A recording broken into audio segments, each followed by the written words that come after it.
half of what I may say may be meaningless, but let me say that how so that the other half reaches me.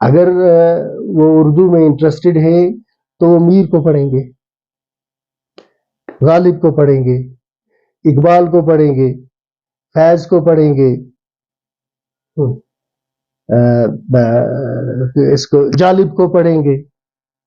تو اتنے ہمارے شعراء ہیں یا نثر لکھنے والے لوگ ہیں، مزاح میں ہو گیا، افسانہ نگاری میں ہو گیا، وہ ان کو پڑھیں گے.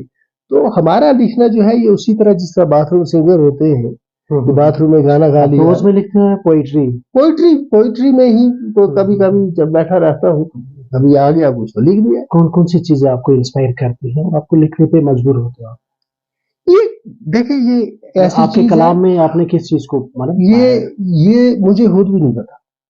میں یہ جو ہے یہ ہوا ایسے کہ کبھی کبھی رات کو نیند نہیں آتی.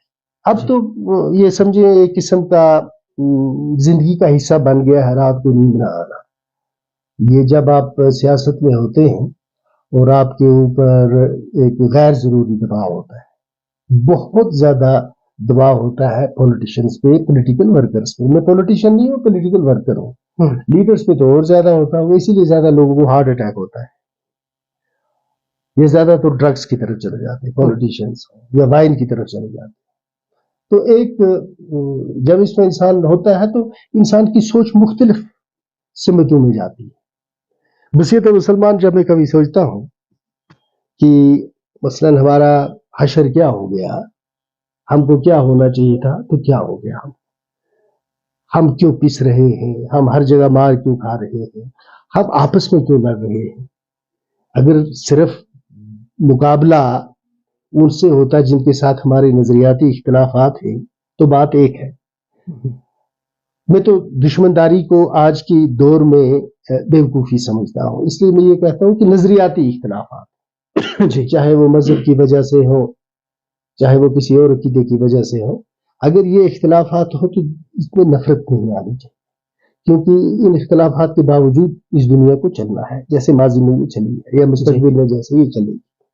جب یہ چیزیں دیکھتا ہے آدمی تو کچھ نہ کچھ انسان کے ذہن میں آتا ہے. رات کو تو موبائل کی لائٹ میں اٹھ کے کہیں کچھ لکھ دیا، ہاں کچھ لکھ دیا. پھر انسان اپنی زندگی کے بارے میں سوچتا ہے کہ بھئی میں کیوں ان پڑھ رہ گیا. سوچتا ہے انسان، میں سوچتا ہوں اکثر کہ میں ان پڑھ کیوں رہ گیا، میں وہ تعلیم حاصل کیوں نہیں کر سکا. آخر اللہ تعالیٰ نے مجھے کسی مقصد کے لیے پیدا کیا ہوگا، کوئی مقصد ہوگا.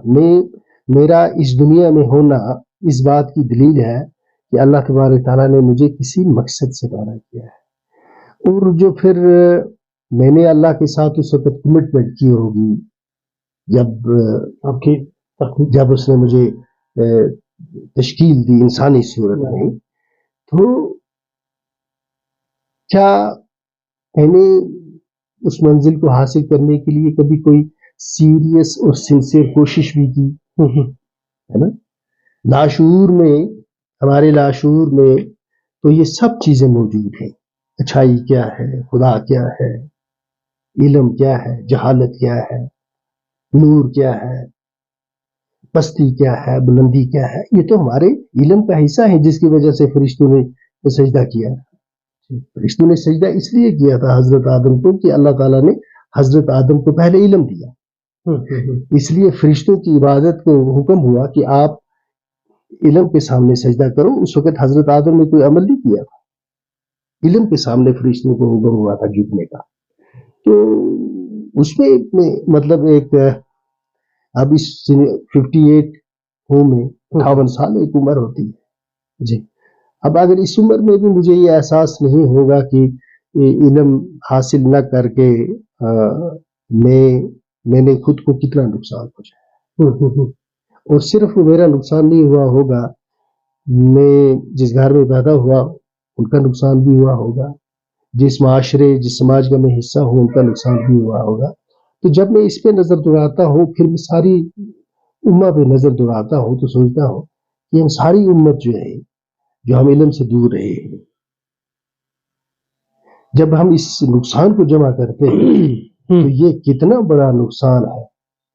منفعت ایک ہے اس قوم کی، نقصان بھی ایک. ہم سب کا نفع اور نقصان تو ایک ہے. ہم نے تو اتنا اجتماعی نقصان خود کو کر دیا ہے کہ اگر اب ہم علم کے میدان میں سب جٹ بھی جائے 200-400-500 سال لگیں گے ہمیں اس لیول تک پہنچنے میں جہاں اس وقت یورپ کی قومیں. تو یہ تو افسوس رہے گا. تو یہ چیزیں انسان کے کسی بھی انسان پر اثر انداز ہوتی ہے. اپنے کلام میں تھوڑا سا ہمیں سنائے یا ہمارے جو ویورز ہوں گے اس وقت یہ اگر مجھے کہا ہوتا تو میں وہ ڈائری نکال لیتا. بہرحال میں نے لکھا تھا ایک بار، صدیوں سے میں پیاسا ہوں، صدیوں سے میں پیاسا ہوں، تنہا ہوں سمندر ہوں، تعجب ہے وہ کہتے ہیں بجھا لو پیاس شبنم سے. تو یہ اسی اپنے جو ہمارا مطلب جو اللہ تبارک تعالیٰ نے آپ مسلمانوں کو نوازا تھا سمندر سے قرآن کی صورت میں، اس کے ہوتے ہوئے بھی ہم پیاسے رہ گئے. اور پھر اب جو ہمارے دانشور طبقہ ہے، دیندار طبقہ ہے، وہ کہتا ہے ہم کو شبنم سے پیاس بجھا لو. نہیں ممکن نہیں ہے. جس کو سمندر اللہ عطا کرے گا اس کی پیاس کبھی شبنم سے نہیں بجھ سکتی. تو اس طرح کا تھا. یہ اس طرح کی بڑی نظم ایک ہے. پھر یہ ہے یہ ابلیس کا ہے، جھکا تھا سر میرا بس ایک تیری ذات کے آگے.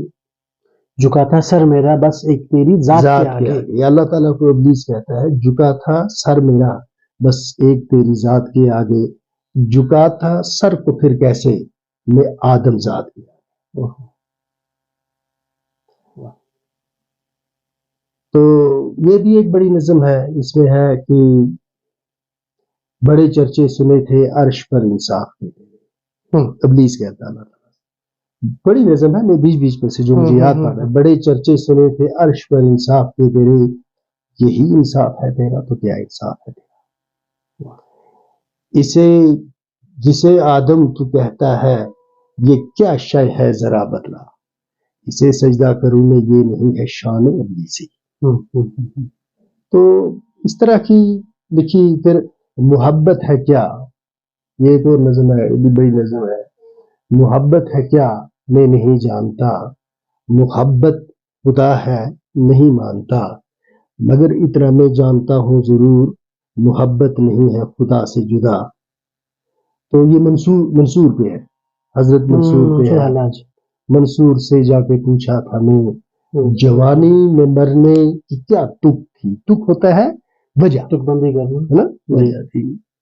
تو یہ ایک لمبی ہے. اسی طرح بہت سارا لکھا ہے، لیکن میں یہ خود کو نہ شاعر ہوں تو نہ میں پلیز، یہ میرا اپنا جو شوق ہے اس کی حد تک ہے. پھر یہ جو 5 اگست کے بعد ہوا ہے اس پہ لکھا ہے، اس پہ لکھا ہے کافی کچھ لکھا ہے. یہاں کی سیاست پہ لکھا ہے.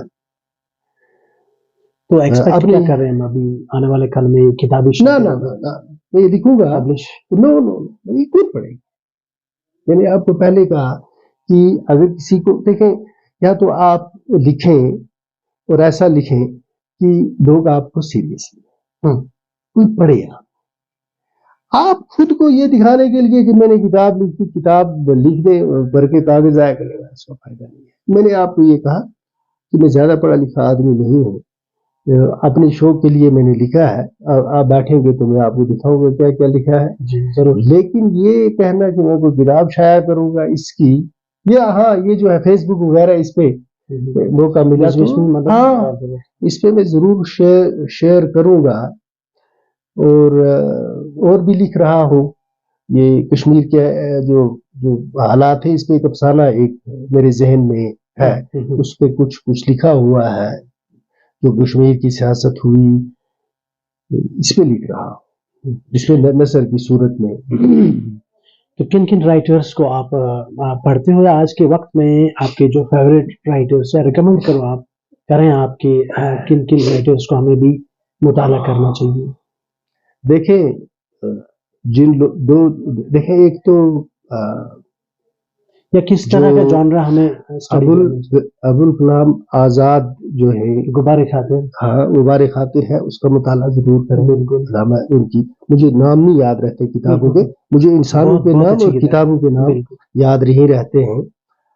آپ ضرور ان کا مطالعہ کریں. جی. جو سرسید احمد خان ایک کتاب ایک ہے اگست وائسز، اگست وائسز. یہ مہینے کا نام جی ہے جی. اگست. یس. اگست وائسز جو ہے وہ نا گلکرنی جو ہوتا تھا ایڈوانی صاحب کا پرائیویٹ سیکرٹری ہوتے تھے.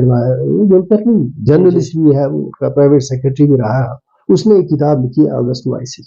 اس میں بہترین جتنے بھی بہترین آرٹیکلز ہیں اس دور کے جس نے بھی لکھے اس نے سارے یس اس بک کا ضرور مطالعہ کریں. میں گزارش کروں گا. جے کرشنا مورتی جو ہے وہ زندہ بھی ہے شاید ابھی. جے کرشنا مورتی انہوں نے بہت سارے آرٹیکلز لکھے ہیں. آن بیہیویئر ہے ان کا بہت اچھا آرٹیکل وہ لکھا ہے، اور ان کے جو لیکچرز بھی ہیں وہ دیکھیں. اسی طرح جو اسلامی دنیا ہے اس میں اگر آپ کو دیکھنا ہو، کیونکہ اب آپ وہ محفل نو میں پرانی داستانوں کو نہ چھیڑ، رنگ پر جو اب نہ آئے ان فسانوں کو نہ چھیڑ. علامہ اقبال کا ہے یہ کہ آج کی محفل میں اگر آپ 800 900 1000 سال پہلے کی داستانیں لوگوں کو بتائیں گے تو یہ کیا آج کی سائنٹیفک دنیا میں، علم کی دنیا میں آپ کے وہ عقیدے ٹک پائیں گے؟ آج تو جو ہی کوئی نئی ایجاد ہوتی ہے آپ کا ملا اس کو کہتا ہے دیکھا یہ قرآن میں لکھا تھا. بھئی یہ قرآن میں لکھا تھا تو اب آپ کو سائنس کی ضرورت پڑ رہی ہے قرآن کو سچا ثابت کرنے کے لیے. آپ کو قرآن استعمال کرنا چاہیے تھا، سمجھنا چاہیے تھا، اور اس کے ذریعے آپ کو سائنس تک پہنچنا چاہیے تھا. تو آپ دوسروں کی ایجادات کو اب قرآن کے کھاتے میں ڈال کے خود کریڈٹ لینا چاہتے، جیسے یہ کتاب تم نے لکھی ہو. قرآن تو کرسچن کے لیے بھی ہے، یہ تو اللہ کی کتاب ہے، اس میں تمہارا کیا کنٹریبیوشن ہے؟ تم حدیث گنتے ہو، اس میں تمہارا کوئی عمل دخل ہی نہیں ہے. تو ہمارے پاس کیا ہے؟ ہم اگر پرانی داستانیں کیوں علم کی دنیا میں آج تو مولانا وحید الدین خان صاحب ہے. آپ مولانا وحید الدین خان صاحب کا مطالعہ کریں تو آپ کو اسلام نظر آتا ہے، حضور صلی اللہ علیہ وسلم کی زندگی نظر آتی ہے. جو بھی ایمان والا ہوگا جذباتی نہیں ہونا چاہیے، آدمی ریئلسٹک ہونا چاہیے اور انسان کا مطالعہ ہونا چاہیے. اور جب انسان کسی کتاب کا مطالعہ کرے تو آپ کا ذہن خالی ہونا چاہیے. ایک اگر آپ کے پہلے ہی سے نظریات ایسے اتنے سخت نظریات ہیں کہ آپ کا ذہن آپ نے ایک نیریٹیو پہ اتنا مضبوط کر دیا ہے کنفائنڈ ہوا یس کہ آپ دوسرا کوئی چیز سننا ہی نہیں چاہتے سوائے اس کے، تو پھر آپ ادھر ہی رہو. تو مولانا وحید الدین خان صاحب ہیں، آپ کو اختلافات ہو سکتے ہیں کیونکہ وہ نہ پیغمبر ہے، نہ کوئی نبی ہے، نہ کوئی ولی ہے. لیکن میں یہ سمجھتا ہوں کہ بہت بڑے عالم دین ہیں. مولانا مودودی صاحب، آپ کو اختلافات ہو سکتے ہیں ان کے انٹرپریٹیشن سے، ہے نا؟ کئی چیزوں پہ اختلافات کا اختیار ہے. تو یہ جو لوگ ہیں ان کا آپ کو مطالعہ کرنا چاہیے. میزان رکھیے جاوید احمد غامدی صاحب نے، اگر اسلام کی دنیا میں دیکھنا اس کو دیکھیں آپ. وینچرز آف اسلام ہے، ایک 3 بک کی سیریز ہے، ہاں 3 والیوم میں ہے، وہ پڑھے. اسی طرح گڈ مسلم بیڈ مسلم کئی کتابیں، کوئی ایک تھوڑا ہے. واٹ وینٹ رانگ مسلمانوں کو پڑھنی چاہیے. بٹ ہمارے ساتھ اصلی ہوا کیا ہے، ہمارا اصلی ہمارا المیہ کیا ہے. تو یہ کوئی ایک کتاب نہیں ہے کہ جس کا انسان یہ کہے. پھر اقبال صاحب ہے، لیکن اقبال صاحب کو، اقبال رحمۃ اللہ علیہ کو جب کوئی مطالعہ کرے تو اس کو پہلے باقی بہت ساری چیزوں کا مطالعہ ہونا چاہیے. ادروائز دیکھیں اقبال رحمۃ اللہ علیہ کا جو میرا مطالعہ ہے، میں اقبال رحمۃ اللہ علیہ کو اس طرح سمجھا ہوں کہ وہ اتنے حساس آدمی تھے کہ جب وہ کسی چیز کو دیکھتے تھے اور جو ہی وہ چیز ان کے ذہن پہ اثر انداز ہوتی تھی وہ الفاظ کی شکل اختیار کرتی تھی. وہ الفاظ کی شکل اختیار، اس لیے آپ کئی بار علامہ اقبال آپ کو ایک ایکسٹریم پہ نظر آئے جہاں لگے گا جیسے اللہ تعالیٰ رحم کرے یہ وائلنس کو پروموٹ کر رہے ہیں، لیکن وہ اس وقت ایک ایسی اضطرابی کیفیت سے گزر رہے ہوتے ہیں کہ جس میں وہ ایک ریئیکٹ کرتے ہیں. ورنہ وہ شاعر ہیں علامہ اقبال کہ جنہوں نے کہا ہے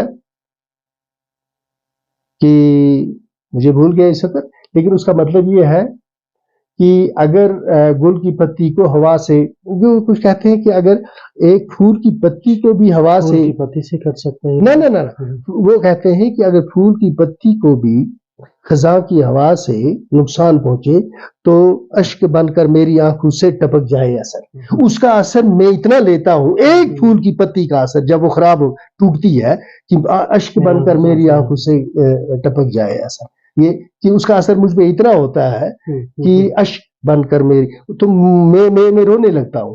تو اقبال کو سمجھنا اتنا آسان نہیں ہے، یہ جس طرح سے آپ کو مجھے معاف کرنا، آپ یہ لوگ ملاؤں نے بنا لیا ہے اقبال کو شاعر وائلنس کا، اقبال کبھی وائلنس کو پروموٹ نہیں کرتے تھے، وہ جنگ جدل میں یقین نہیں رکھتے تھے، البتہ وہ مسلمانوں کو ایک شعور بخشنا چاہتے تھے خودداری کے ساتھ جینے کا، اس میں کبھی کبھی ایکسٹریم پر بھی چلے جاتے تھے، لیکن اقبال کو سمجھنے کے لیے آپ کو باقی سارا مطالعہ ہونا چاہیے، ادروائز آپ جو ہے وہ اس چاقو سے خود ہی کو نقصان پہنچا رہے ہیں۔